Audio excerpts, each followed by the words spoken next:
Some years ago, I read some advice a university president once gave a prospective graduation speaker.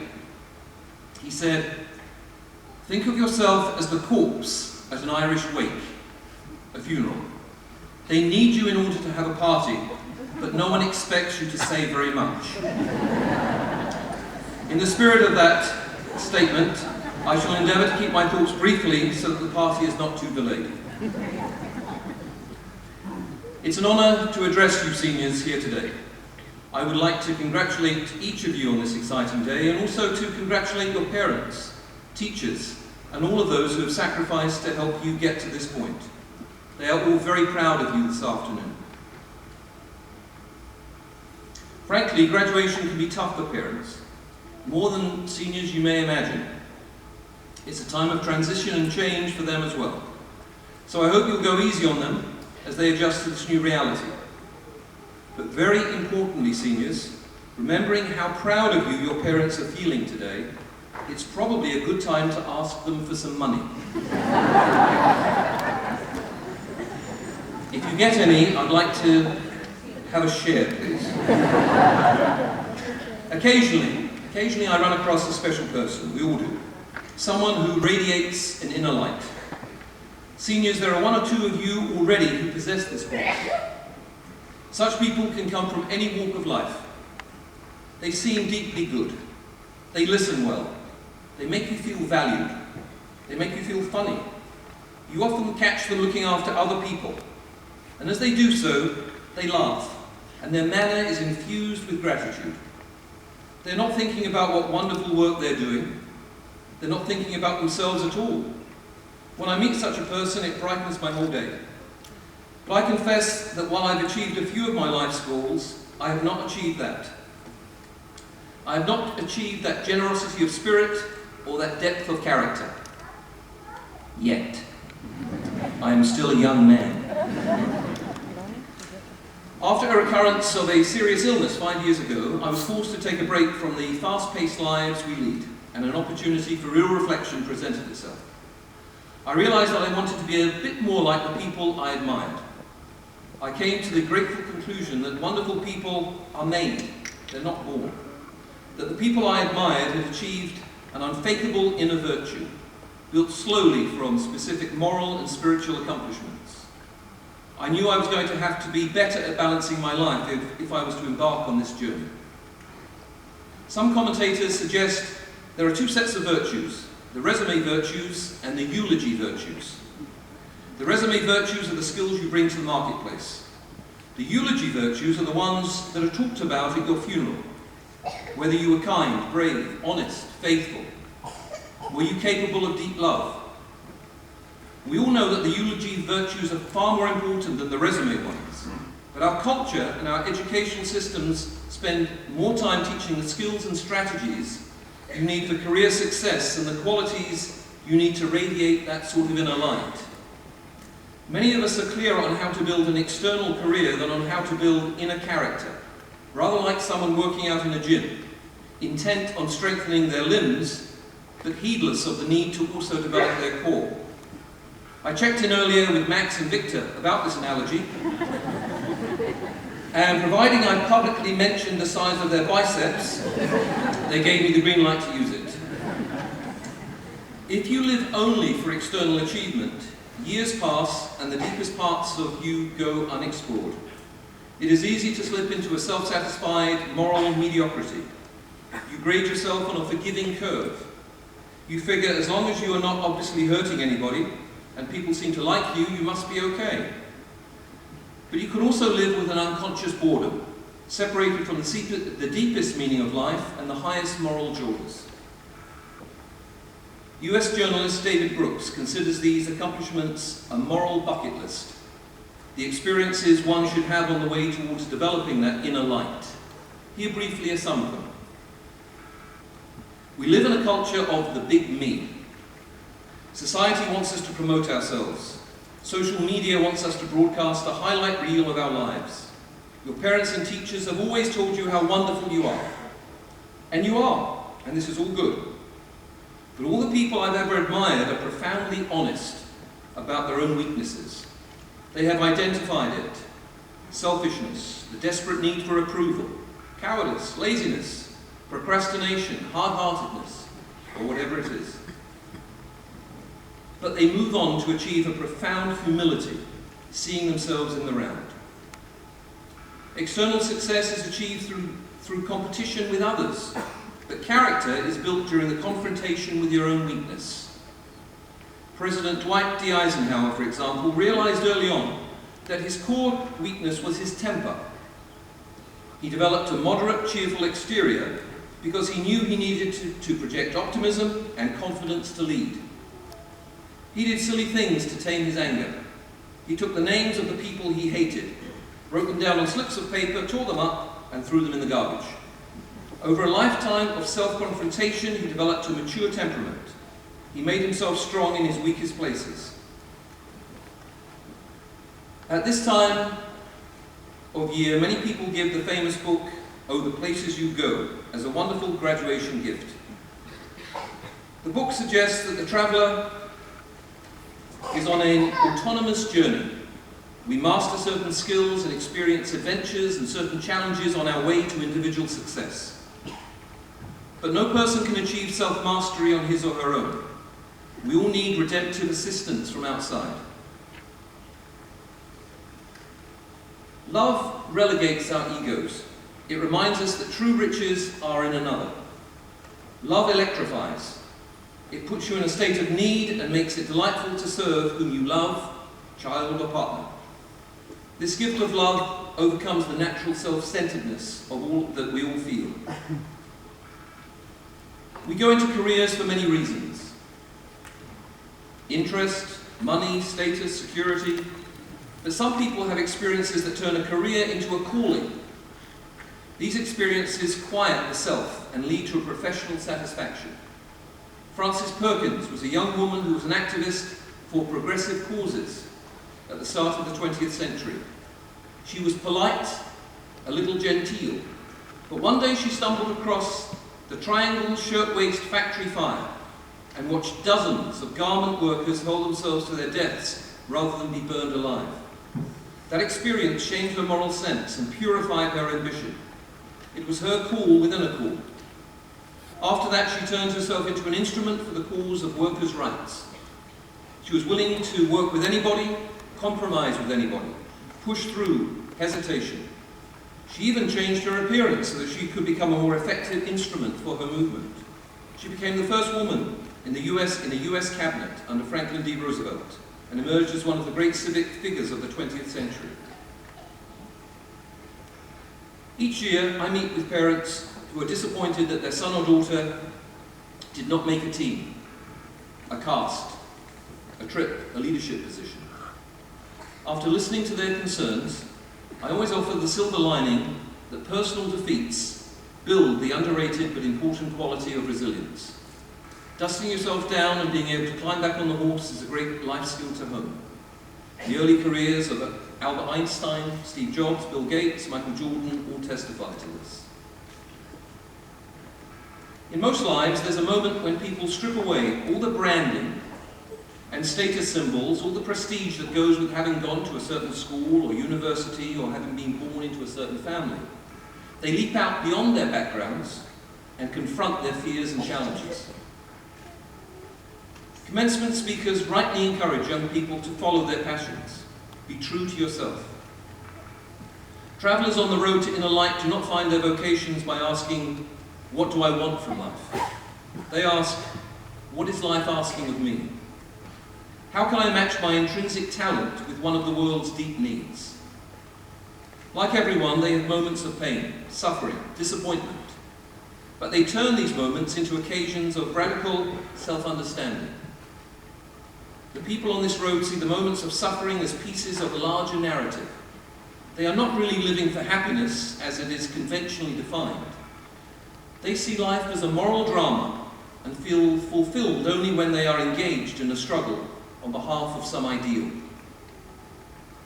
Those travelers who embark on this journey to an inner light may stumble a little through life, a little off balance, but the traveler faces her imperfect nature with unvarnished honesty.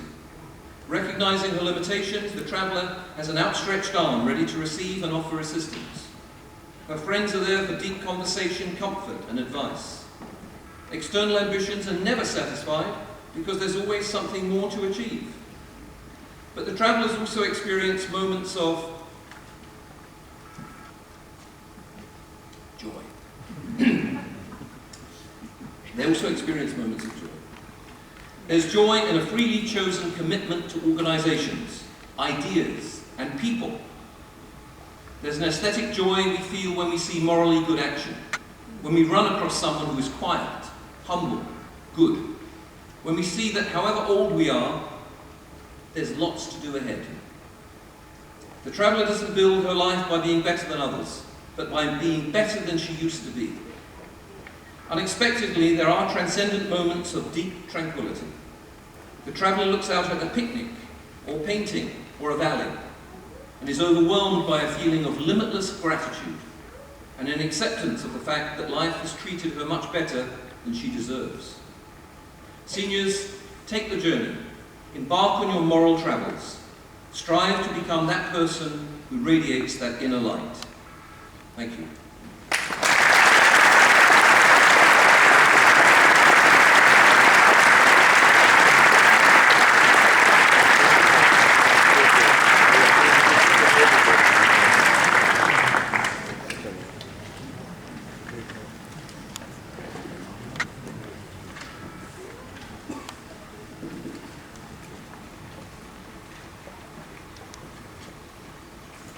Good afternoon, teachers, faculty, parents, siblings, and of course graduates.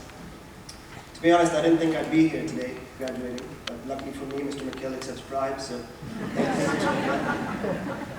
When given the opportunity to speak at graduation, I was of course thrilled and honored, having spent my entire academic career here at Ash. There has never been a speech that I have been more excited and eager to write. In fact, I think this is the first speech I have been excited and eager to write. But I must be honest, it's been quite difficult to think of something that I can talk about that's appropriate to both students, teachers, and parents.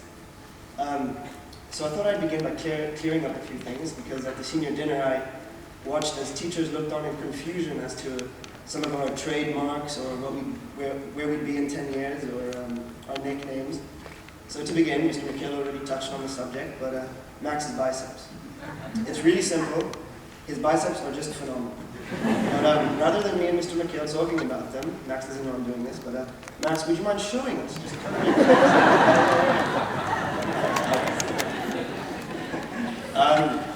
Second, Nick Adler's nickname is Snake. Now sadly, I don't think this is the venue for me to explain that, but I'm sure Nick would be thrilled if you came up and asked him to tell you the story. Nick, I got his name. Thirdly, I see a lot of teachers don't understand, what is Thai Princess? They just don't understand. So I mean, if you haven't heard about it, if you haven't been there, you're really missing out. So really, I'm doing you all a favor. But basically, it's a karaoke bar, and it's decorated in a Thai style or fashion, and you can find people their age, generally 50 and up, and on Friday nights you can find a group of senior boys, myself included, and the main activity usually consists of singing "Twist and Shout." Twist and shout.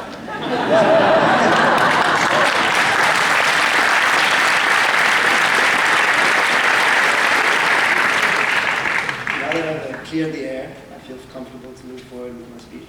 But I'd like to begin by talking a little bit about myself. Born in South Africa, and after 5 years I moved here to the Netherlands. And it was alright. I didn't like the weather, still don't,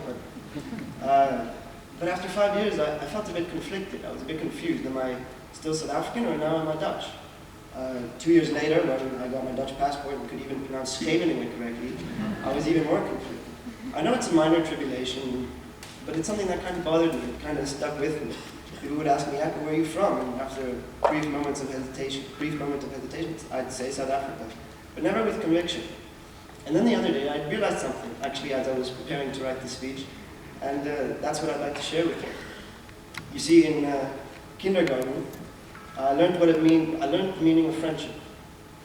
I was building Legos with Indigo Vanderborg and Alkinos Sorbetoglu, And at the same time, we built a friendship that would last us 12 years, and hopefully even longer. And I'm proud to say both of them are here graduating with me. You see, it was in Miss Power's first grade classroom where I learned what it meant to fall in love. Yes,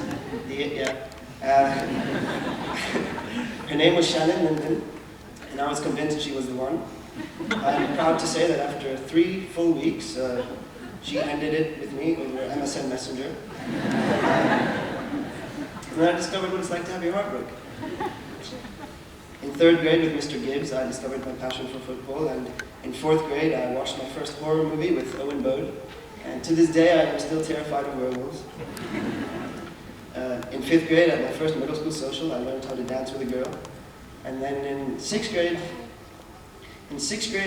I made a friend who changed my perspective on life. His name was Habib Al-Yusuf, and Habib was from Afghanistan and couldn't speak any English. Habib also had cerebral palsy. And you must understand, as a middle schooler, all the games you play, all the activities you do involve running around, climbing trees, or kicking a ball. But Habib couldn't really do anything. But he always tried his best, and he always had a smile on his face. You see, Habib couldn't communicate his thoughts with us, but he didn't have to. Habib had it all figured out. You see, in 6th grade, I learned how little we truly need to be happy. In 7th grade, I met the girl I'm going to marry one day. And in 8th grade, when she left, I found out what it's like to be a bit lonely. And then there's high school, a journey that can only be characterized as a roller coaster ride. But you see, the point is, my identity can't solely be defined as South African or Dutch. No, because more than anything, I'm a Trojan. And graduates, I know it's cheesy, but it's true. The people here at Ash, the community, the parents, the siblings, my peers, they helped me become the person I am today. And I'm by no means an exemplary person, but Ash has changed me, and I think it's changed all of us.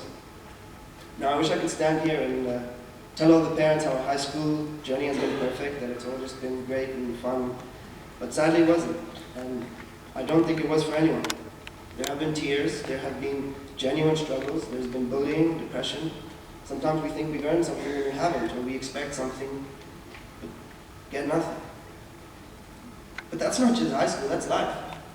And quite frankly, teachers, the most important lessons you've taught us do not come out of a textbook. No, your value as a teacher is not necessarily defined by your students' AP or IB scores, but by the manner in which you have shaped their character, or the impression that you've left on their lives. My economics teacher told me that all we need to be in this world is kind, is to be nice to each other. As long as you're kind to people, you've made it. Mr. Al, I don't even know if you remember that. In fact, I don't know if teachers realize it, but it's those small insights, those little comments on life that we hold on to as we transition into this new stage of our lives. And for some of us, we already know what that new stage is going to look like. I'm confident in a couple of years I'll be watching Alexander Stroud throwing it down on the NBA, or Connor Rooney on the PGA Tour, or maybe I'll be fortunate enough to own a piece of Joanna Lindell's art. But then there are others for whom the future is not as certain. They haven't yet discovered what they're good at or what they want to do with their life. But you see, they're the lucky ones. They're the ones that get to explore, that get to dare, that get to risk, that get to try new things. They are the lucky ones. Now, I'm just an 18-year-old kid and don't quite have this whole life thing figured out yet, so don't quote me on anything. But anyway, I'm just about a quarter way through my speech, so if you want to take a brief intermission.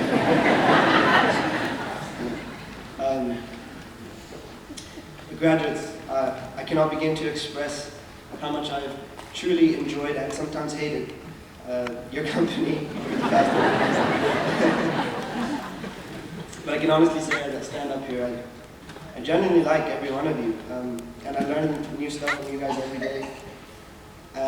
And in fact, the other day, I learned something myself. Some of you may already know it, some of you may not, some may just need a reminder.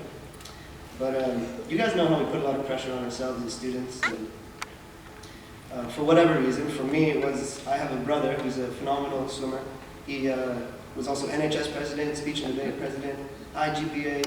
His name's Anton, he's on the wall. I don't know if you can swim with. Both my parents were valedictorians, and they were also presidents of their high schools and excelled in their academics. And all I really wanted was to make my parents proud. I'm sure all graduates can relate. That's what you want. You want your parents to be proud of you. And I tried really hard. I wanted to follow in their footsteps. So I ran for Senate. I was elected, and I ran to the car and I said, Dad, I won. And he said, nice. Well done, Jakes. Okay. And the other day I received, or not the other day, a couple of months ago, I received a letter in the mail from a university that was so impressed with my personal statement, they wanted to meet me. And I showed my dad, and he says, cool. And, but it wasn't until the other night at a graduation party when I heard my dad speak about me and his voice started to crack up that I realized how wrong I am. I'm mistaken on this. Everything I had done, everything we do, graduates, it's all just extra. Our parents already love us so much that it doesn't matter if you're president or not, if you score a goal or sit on the bench, if you get an award or you don't. Your parents aren't going to love you any more or any less, and sometimes we forget that. Sometimes we forget that our parents' love is unconditional. No matter how bad we screw up, no matter what we do, we will always have a place to go home to. So guys, as we leave here today, I hope you remember that. And I hope you leave ready to do what makes you happy, because the richest kid I ever met was a 12-year-old boy from Afghanistan who told me that wealth is not measured by have and have-nots, but by the width of the smile on our faces. Thank you.